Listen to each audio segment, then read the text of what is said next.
10 ఏళ్ళ 20 కోట్ల ఉద్యోగాలు ఇవ్వాలి, నల్లధనం వాపస్ తెస్తా, ప్రతి కుటుంబానికి 15 లక్షలు ఇస్తా అన్నాడు. అది ఎప్పుడో మర్చిపోయింది. బుల్లెట్ రైళ్లు ఉరుకుతాయి దేశంలో అన్నాడు, అవి మర్చిపోయింది. ఏం పీకినావు మరి 10 ఏళ్ళు? ఏమి పీకింది లేదు కాబట్టే ముస్లింలను తిట్టాలి, ఇంకోళ్ళని తిట్టాలి, రెచ్చగొట్టాలి, ఓట్లు వేయించుకోవాలి, అవతల పడాలి. ఒకసారి పుల్వామా పేరు మీద ఓట్లు, ఈసారి శ్రీరాముడి పేరు మీద ఓట్లు. శ్రీరాముడు దేవుడు అందరివాడు, కానీ శ్రీరాముడు మర్యాద పురుషుడు. ఏం చెప్పింది శ్రీరాముడు? రాజధర్మం పాటించు అన్నాడు. రాజధర్మం అంటే ఏంది? గుజరాత్ ఒక తీరుగా చూడొద్దు, తెలంగాణ ఇంకో తీరుగా చూడొద్దు. ప్రధానమంత్రి అనేటోడు గుజరాత్ సాయం చేస్తే తెలంగాణ గుర్తు చేయాలి.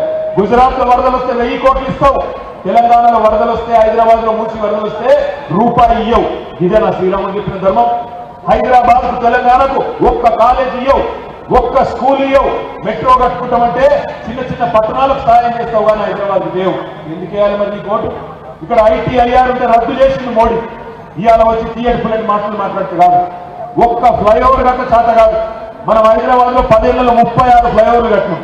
ఇక్కడనే నాయన నరసింహారెడ్డి గారి పేరు మీద బ్రహ్మాండంగా ఆర్టీసీ క్లాస్ మీద అద్భుతమైన ఫ్లైఓవర్ కట్టినాం.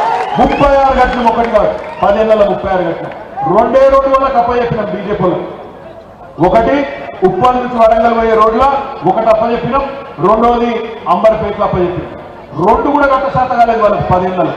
ఏ ముఖం పెట్టుకుని ఓటు అడుగుతాడు కిషన్ రెడ్డి? నాకు తెలియదు అడుగుతా.